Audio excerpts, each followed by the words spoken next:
Even me as a business owner, I have met so many of the students because of that, where I'm like, oh, I would totally hire that person.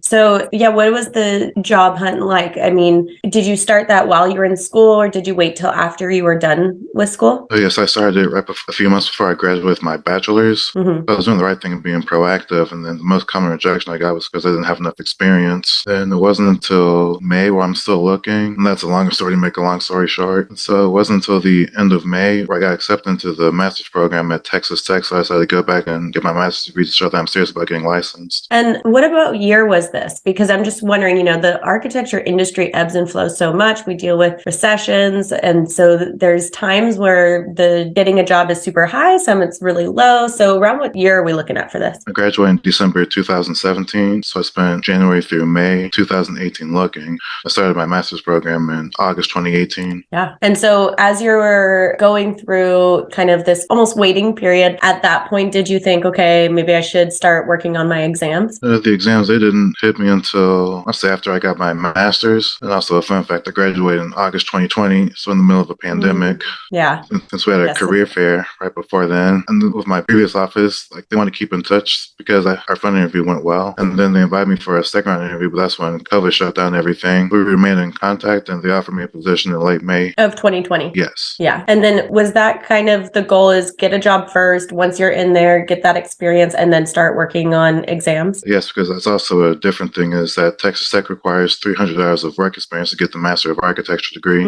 Okay. Yeah. So kind of like an internship, quote unquote. I mean, paid obviously, but work experience. Yes. And then as I was in the office, my training went on much longer than expected because we weren't getting much work in from our clients. So I was sitting in the office asking around. I remember at one point I was sitting at my desk doing nothing after I'd asked everyone. I'm thinking, okay, I can start studying. So I feel like the exams are a good time if either you're wanting to maybe stand out on a resume, or if work's a little slow, it's a good time because you can always even like incorporate that on a resume, like in progress, AREs in progress or something, and it shows that you're working towards it, which can, I think, help you stand out a little bit. Do you have any advice for someone who is looking for jobs right now or putting out resumes, anything to kind of stand out, or maybe anything you wish you would have known when you were doing that? It's definitely start early. Also get involved with student organizations. Like for me in undergrad, I wasn't involved in any student organizations. And then when I got serious about trying to get connected to the profession, I joined both AIAS and NELMAS. I eventually became the vice president of both organizations. Nice. Yeah, I love those organizations too. I mean, I also wasn't really involved, which now I wish I was. And I'm actually more involved with the AIAS of my alumni now than I was when I was in there. And I see how valuable it is. I see how many people don't get involved, and I see how connected those groups are with the firms, local business owners, all that stuff. And so even me as a business owner, I have met so many of the students because of that, where I'm like, oh, I would totally hire that person. Where the person who is just going through schooling, trying to get done with their,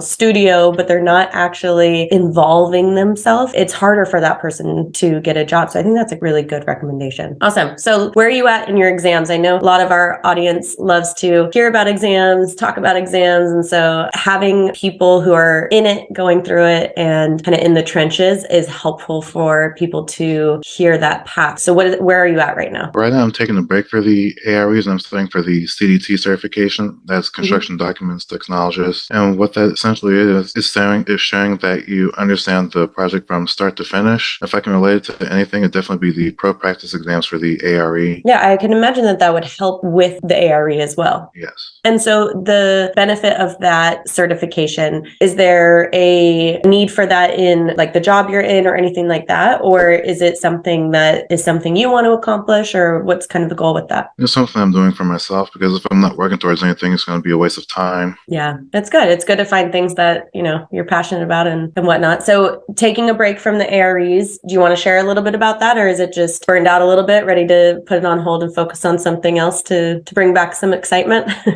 Okay. Yeah, so I started testing. I was looking at my AXP report. I was thinking that I need a few more hours left. So I'm thinking, if I pass all of my exams on the first try, I'll be licensed in a year. That didn't happen. Mm-hmm. Yeah, so I joined a local study group through AIA Dallas, and we all focused on the same exams and we take them and we move on regardless, pass or fail. So I took practice management, let's say early March of 2022. Yeah, my brain was a little fried and I ended up failing it. Then I moved on to project management, which I took in late April. And I thought I was doing well, but I didn't pull the plug on studying. So I was studying like up until they called me back into the room. I also Yeah. failed that one as well. Yeah. And I also started to get burned out, but we also still had one more exam to take, and that was CE. And this time I did something different with CE. I started to ask others in the office what to know about contracts and closeouts. Then we're scheduled to take it in May 31st, but that was when we transitioned from Prometric to PSI. Mm-hmm. I gave myself two more weeks to study. I took it the first day with PSI, and I got halfway through CE, and I'm working on a case study, and I just felt myself burn out.